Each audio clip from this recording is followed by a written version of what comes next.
Então, agora eu vou passar a palavra para... Nós temos dois honrosos componentes da próxima mesa, que é a doutora Juliana Ogawa, que é advogada e membro da Comissão de Direito e Liberdade Religiosa da OAB, e o Babalorixá PC, que é o líder religioso da Casa de Xumaré, um dos mais antigos e mais tradicionais terreiros do Candomblé do Brasil. Então, eu acho que por uma questão prática, eu vou convidar primeiro a doutora Juliana Ogawa por conta dos slides, para que não haja esse problema de tampar a visão. Depois eu convido o palestrante seguinte, tá? Obrigado, doutora Juliana, pelo convite. Pelo convite, não, pela presença. Eu que agradeço pelo convite. Bom, boa tarde a todos e a todas. Preciso falar acima? É isso? Se eu não quiser aparecer, não pode? Eu já assinei o termo, né? Agora eu dancei. Eu assinei sem ler ainda. Bela advogada sou eu. Bom, boa tarde a todos e todas. É um prazer enorme estar aqui, ocupando esse espaço que eu considero um espaço de cidadania. Eu que tive a honra de ser estagiária da Defensoria Pública, quando a Defensoria Pública foi criada, e posso dizer que muito aprendi nessa possibilidade de trabalho, estudo que tive na Defensoria. Então a Defensoria, sem sombra de dúvidas, é um lugar onde eu me sinto em casa. A mim coube a missão, acho que talvez a mais chata da tarde, que é falar sobre legislação. Por que a mais chata? Porque, embora todos nós saibamos que nós temos leis que nos defendam, poucos de nós sabem como utilizá-la e poucos de nós têm acesso a isso. E como lei, ela é feita para aquelas pessoas... Aliás, é feita para a maioria das pessoas não usarem, sobretudo as leis que nos protegem, geralmente é um assunto chato. Mas é muito necessário. Isso. Bom, vou passar rapidamente pelo que é a liberdade religiosa. Acho que já foi... Acho não, tenho certeza que foi falado de forma suficiente. E talvez o que a gente tem que lembrar aqui é a questão da laicidade, que é mais importante. Porque a laicidade do Estado não é a laicidade da sociedade civil, de cada um dos seus membros. Então, a liberdade religiosa é garantida a todos nós. Ela é irrestrita, limitada somente ao que a lei impede. Então, se eu quiser hoje criar uma nova religião que institua o sacrifício humano, eu não posso, porque eu tenho uma limitação legal sobre matar alguém, né, sobre o homicídio, mas a religião no Brasil hoje é garantida de forma irrestrita.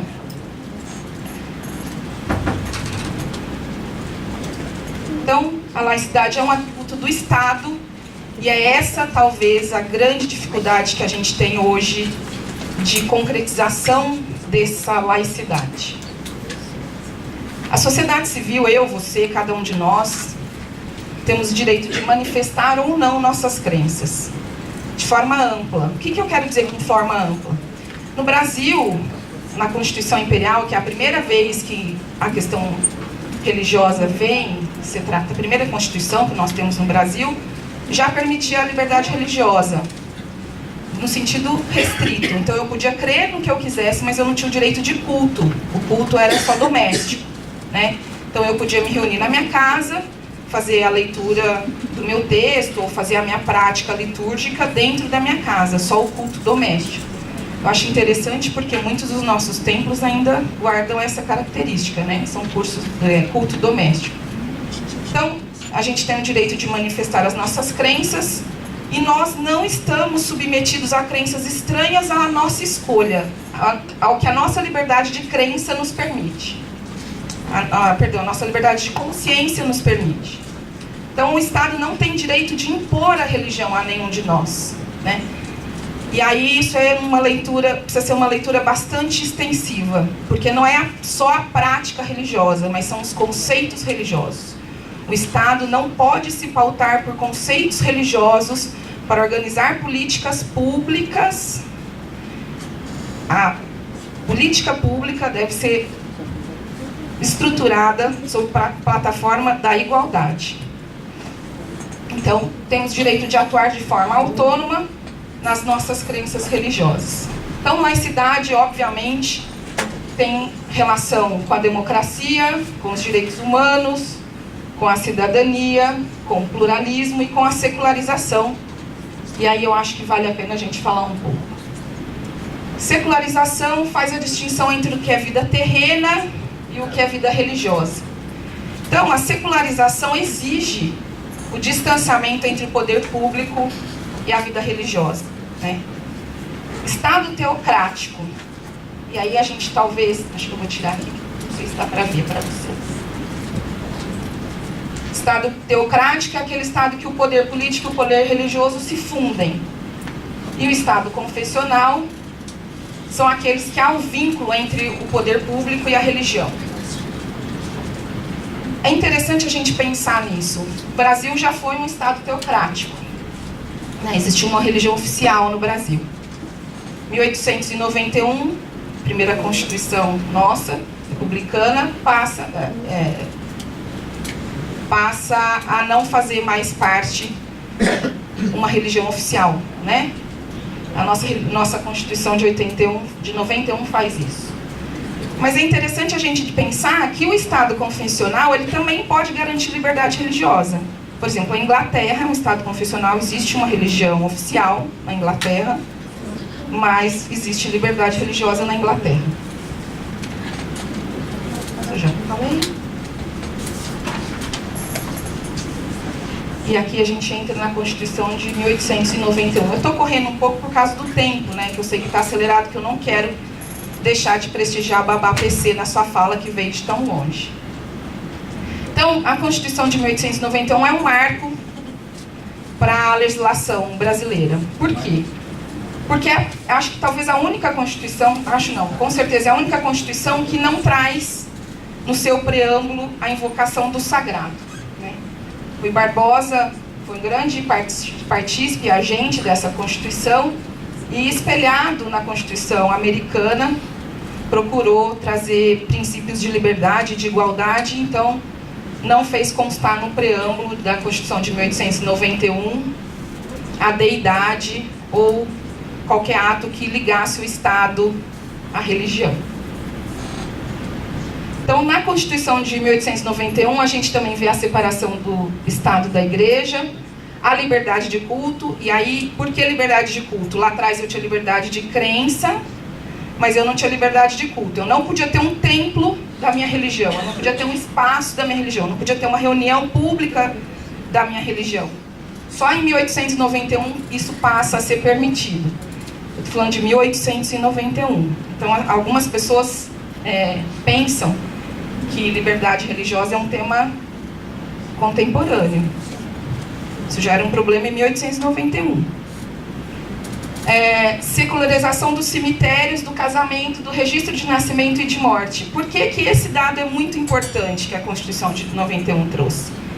Porque até então cabia à igreja esses atos que são civis hoje, né?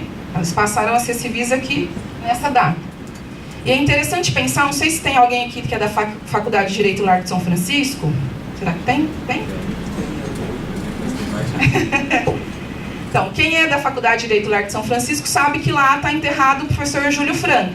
Eu não sei se vocês sabem por que ele está enterrado lá. Vocês sabem? Ele era protestante, os cemitérios eram todos confessionais e os alunos não queriam que ele fosse enterrado como um indigente. Então, ele foi enterrado dentro do Largo de São Francisco para que ele tivesse um enterro digno, porque não se podia enterrar pessoas que não fossem católicas em cemitérios católicos. Até aqui, porque era um estado confessional e só aquelas pessoas que praticassem a fé católica poderiam ser enterrados, casados, seus registros de nascimento feito e de morte. E aí o destaque para o Rui Barbosa. Bom, se a gente está falando em termos de Brasil, em 1891, eu acho que não é uma problemática brasileira, por óbvio, né? A gente estudou história na escola e é impossível você pensar a história da humanidade sem pensar em questões religiosas. As questões religiosas permearam a história da humanidade desde os primórdios. Depois da Segunda Guerra, isso ganha um novo contorno e a comunidade internacional passa a pensar a questão da liberdade religiosa, que já era um problema desde a colonização da América, né? Pensando do ponto de vista nosso, americano. Bom, Pacto Internacional dos Direitos Civis e Políticos da ONU de 1966. Isso está acolhido no ordenamento jurídico brasileiro e depois da emenda 45, para quem é jurista, sabe que ganha status de emenda constitucional todos os tratados internacionais que o Brasil é signatário. Então, está aqui no artigo 18, toda pessoa terá direito à liberdade de pensamento, de consciência e de religião.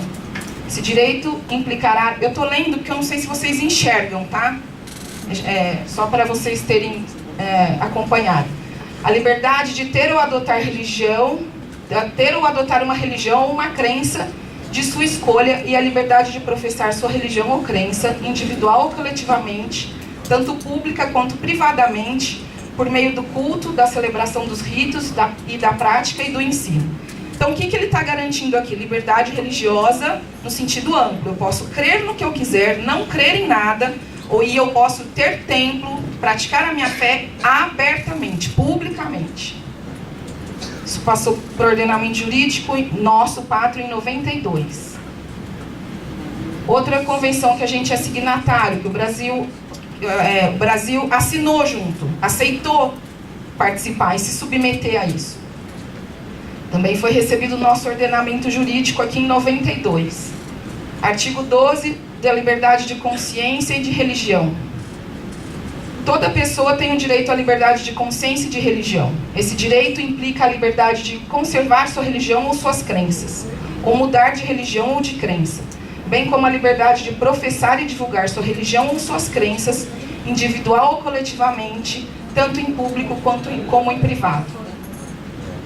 E aqui, limitações previstas em lei, que é o que a gente tem como base do nosso ordenamento jurídico. Não existe no Brasil a definição de religião, né? Mas a gente está limitado pelo império das leis. Então, como eu dei o exemplo lá no começo, se eu quiser fundar hoje uma religião e disser que eu vou fazer sacrifício humano ou instituir a poligamia, eu não posso, porque eu tenho um limitador da lei.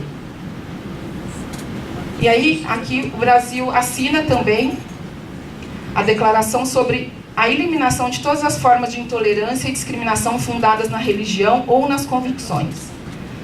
Assembleia Geral das Nações Unidas, de 1981. Então, aqui, praticar culto e celebrar reuniões, confeccionar, adquirir, utilizar em quantidade suficiente os artigos e materiais necessários para os ritos, costumes de uma religião ou convicção. E esse muito nos interessa, nós, professos de religião de matriz africana, item C. A de eliminar a religião, a de ensinar a religião ou as convicções em lugares aptos para esses fins. E observar dias de descanso, esse também nos interessa. Dias de descanso, comemorar as festividades cerimoniais de acordo com os preceitos de uma religião ou convicção. Esse também muito nos interessa. Nós, professos de religião matriz africana. No ordenamento jurídico nacional, artigo 5º, é inviolável a liberdade de consciência e de crença, assegurado o livre exercício dos cultos religiosos, garantido na forma da lei a proteção aos locais de culto. Esse é o ditame máximo da liberdade religiosa. Se manteve, como desde 1891, a liberdade religiosa no sentido amplo, e estão salvaguardando os nossos locais de culto e liturgia. Esse também nos interessa. Ninguém será privado, nos interessa a todos, mas sobretudo os professos de religião de matriz africana. Ninguém será privado dos seus direitos por motivo de crença religiosa ou de convicção filosófica ou política, salvo se as invocar para eximir-se de obrigação legal e a todos imposta e recusar-se a cumprir prestação alternativa fixada em lei. Esse inciso foi o inciso que os guardadores de sábado ganharam o direito de fazer o concurso público fora do horário regulamentar do concurso. né? Eles disseram que por questões religiosas, convicções religiosas, eles não poderiam fazer as provas aos sábados, somente depois do pôr do sol. Eles eram eliminados de concurso público por causa disso, então entrou-se com uma ação e foi reconhecido com fundamento no inciso 8º do artigo 5º, que é uma obrigação alternativa. O que significa obrigação alternativa? Significa que eu me submeto às mesmas condições, mas de uma forma diferente.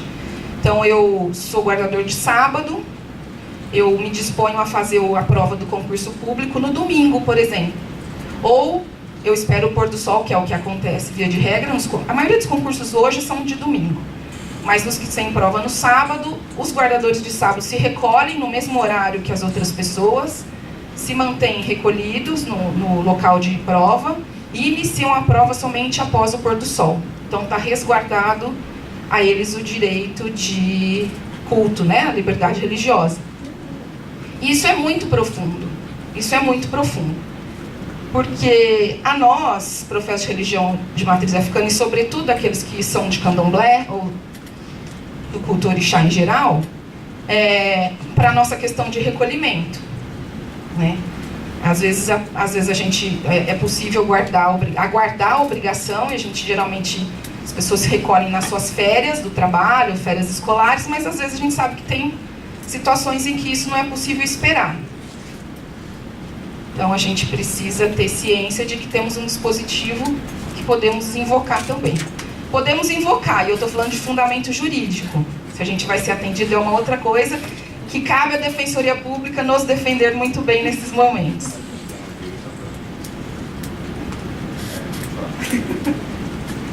A gente tem no núcleo uma briga com a própria Defensoria, porque os estagiários, que às vezes têm que fazer os seus períodos de guarda, ou mesmo que guardam no sábado, às vezes são descredenciados por conta disso. Na Defensoria Pública do Estado de São Paulo. Comprou essa briga contra o Departamento de Recursos Humanos, até um legado para os novos coordenadores. Esse vai ser um problemão para vocês. Novos coordenadores. Contra o nosso DRH. Mobilizem os professos de matriz africana, que a gente faz barulho com vocês. Mas tem que comprar. Doutor Eric, parabéns pela postura, e tem que comprar mesmo. É isso. O Estado tem que salvaguardar o direito das pessoas praticarem sua religião, né? Se a gente conseguiu solucionar a questão dos sábados, a gente tem que conseguir solucionar as outras questões também. Artigo 19, esse também muito nos interessa. Inciso 1. É vedado aos Estados, municípios e à União e ao Distrito Federal o estabelecimento de cultos religiosos ou igrejas. Então o Estado não pode construir igreja, manter igreja, templo, de qualquer segmento religioso. Dinheiro público não pode erguer ou estabelecer, instituir, criar, manter culto religioso ou templo religioso. Está escrito igreja, mas o termo correto seria templo religioso. Embaraçar-lhes o funcionamento, e isso a gente que é de matriz africana conhece bastante. O poder público embaraçando o funcionamento dos nossos templos. Ou manter com eles e seus representantes relações de dependência ou aliança.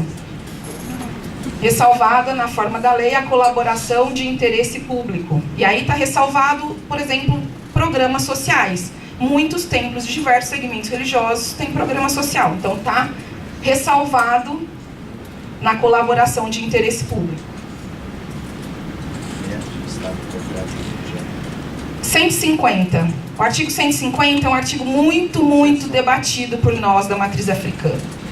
Sob o pretexto de que alguns segmentos religiosos se enriquecem pela religião, muitos de nós defendem a queda do 150, que é a vedação de cobrança de tributação sobre os templos religiosos.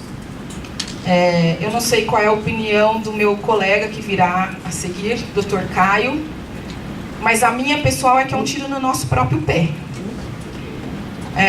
Nós não temos como fundamento religioso a cobrança, pelo menos nós da Umbanda, não temos, e aí eu vou falar só pela Umbanda nesse momento, a cobrança de valores ou contribuições para a manutenção dos nossos templos, né? Não temos a instituição do que se chama de dízimo, por exemplo. Não faz parte dos nossos fundamentos religiosos. Se eu derrubar essa imunidade tributária, mas muitos de nós temos a lanchonetezinha ali no fundo do templo para ajudar a manutenção do templo, temos uma pequena lojinha ali que vende os artigos religiosos para ajudar na manutenção do templo. E isso faz com que os nossos templos tenham uma fonte de renda além do alto custeio, que geralmente são os membros daquele templo se rateiam e fazem o custeio do templo. Isso caindo, a nossa lanchonetezinha vai pagar ICMS, nossa lojinha vai pagar ICMS, e na matriz africana em geral, por exemplo, os trabalhos de ebó é um serviço, então vai poder cobrar ISS sobre o ebó. Não, assim, pode parecer piada, mas é um serviço. Tem que declarar. E aí isso vai... Oi? Tem que declarar. Declarar pelo fisco. Entendeu? Então, assim, isso vai complicar muito a nossa vida. Então, isso é essencial para a manutenção dos nossos templos.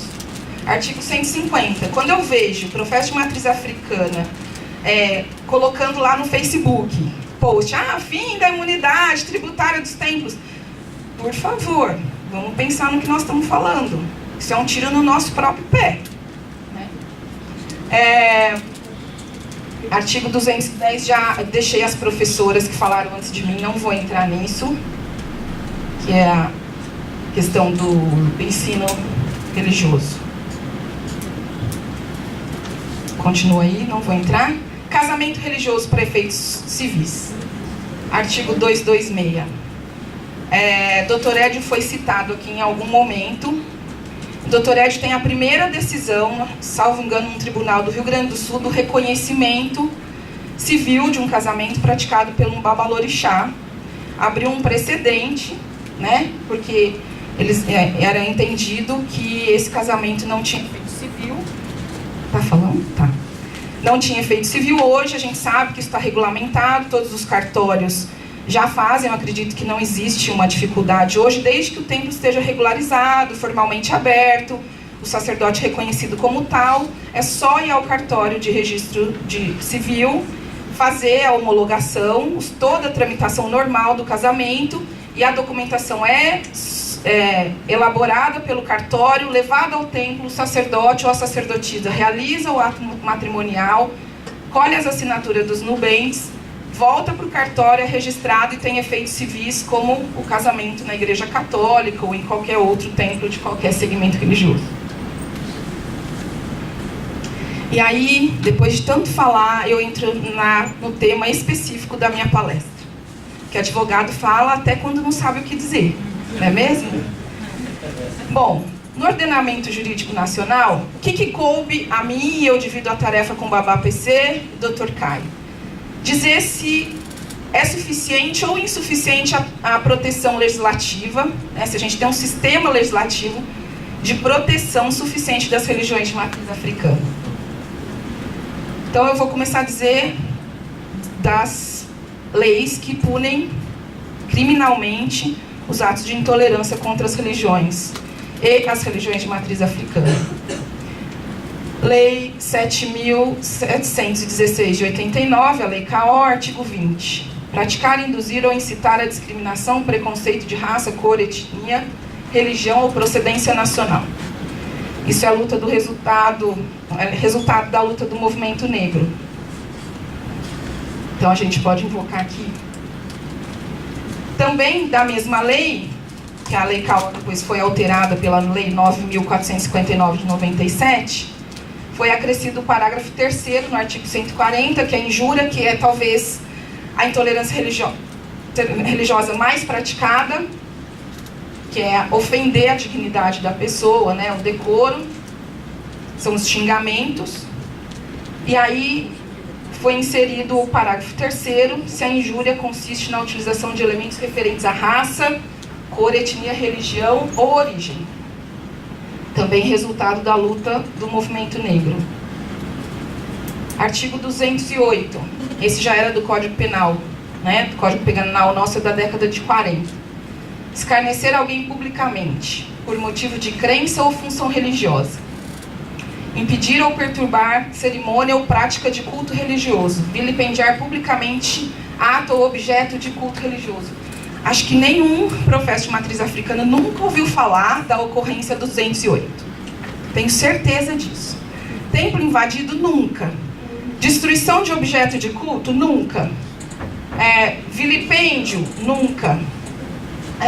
Que mais? Perturbação da cerimônia, nunca. Isso é da década de 40.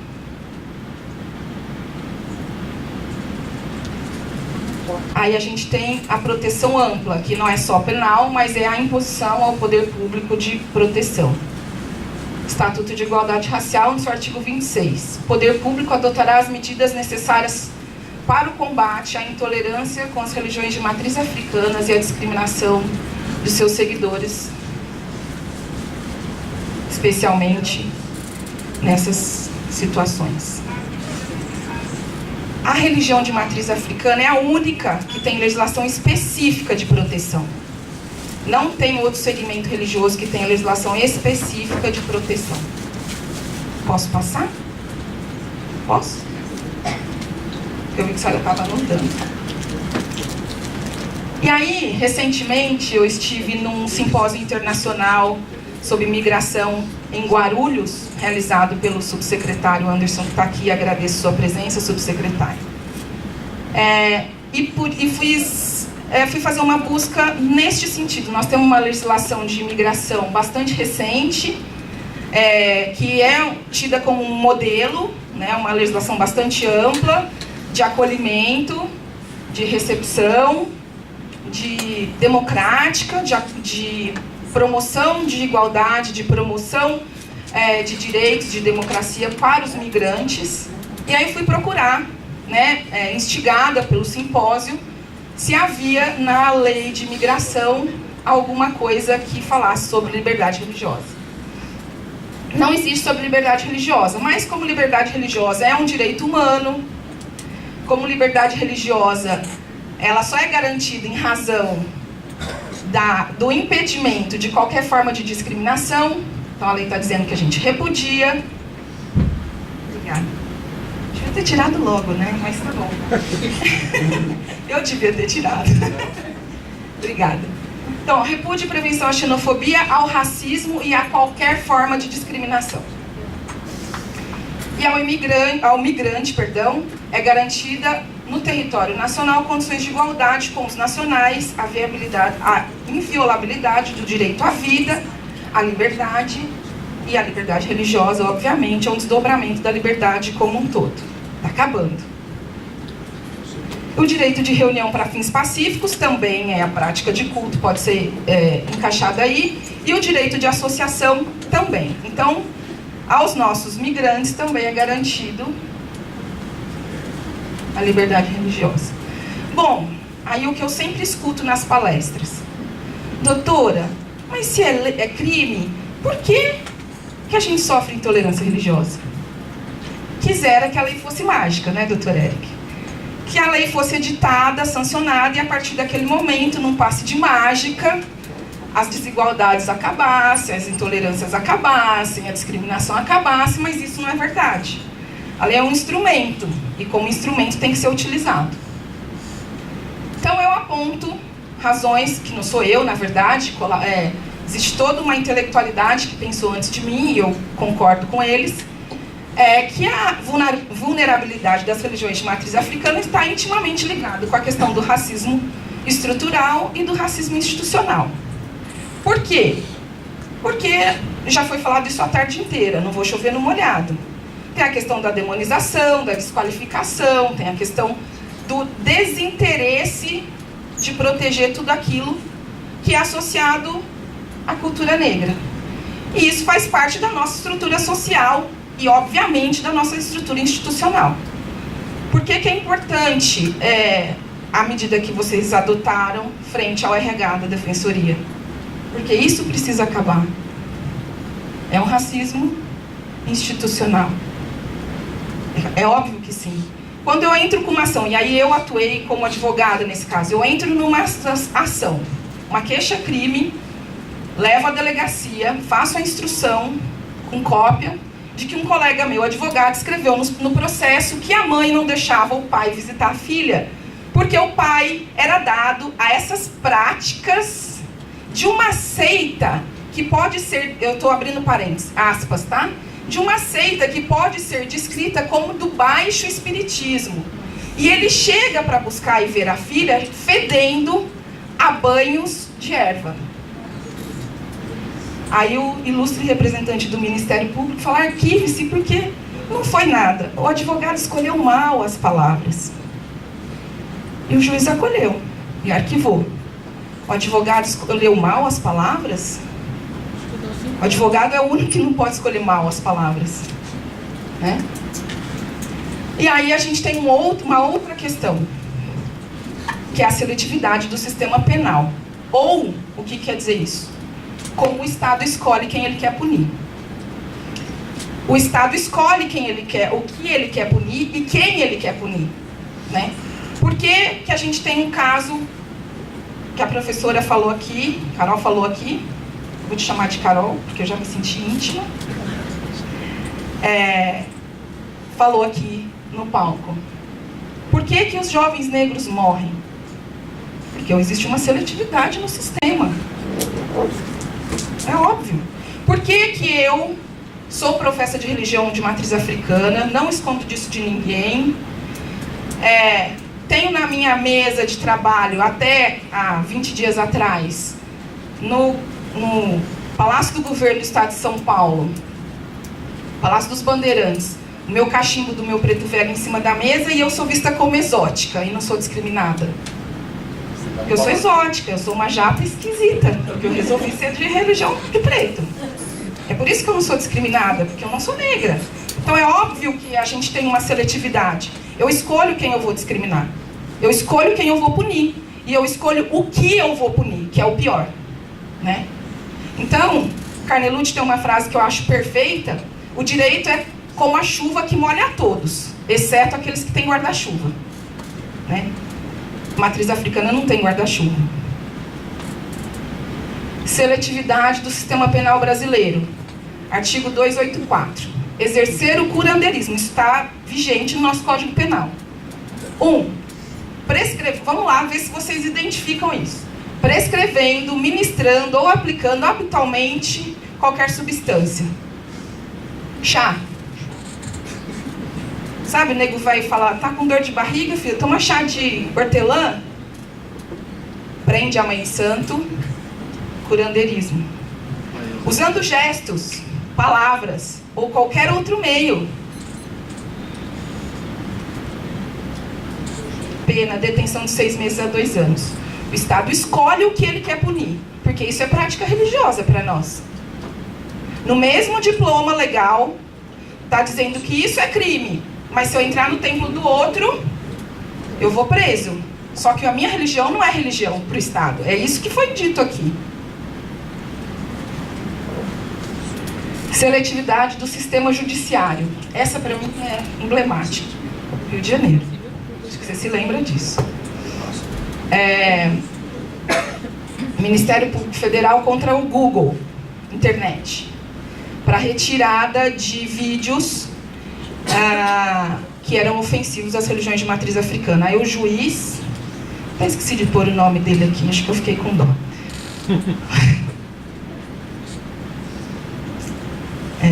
Eu acho para mim é tão grotesco que um juiz escreva isso, que toda vez eu me assusto com a coragem que ele teve de escrever isso. No caso, ambas manifestações de religiosidade não contêm os traços necessários de uma religião, a saber, um texto base, por exemplo, o Corão ou a Bíblia, etc., ou ausência de estrutura hierárquica ou ausência de um Deus a ser venerado. E, portanto, esse juiz teve a coragem de dizer que nós não somos religiões, criou, legislou, porque isso não é da competência dele.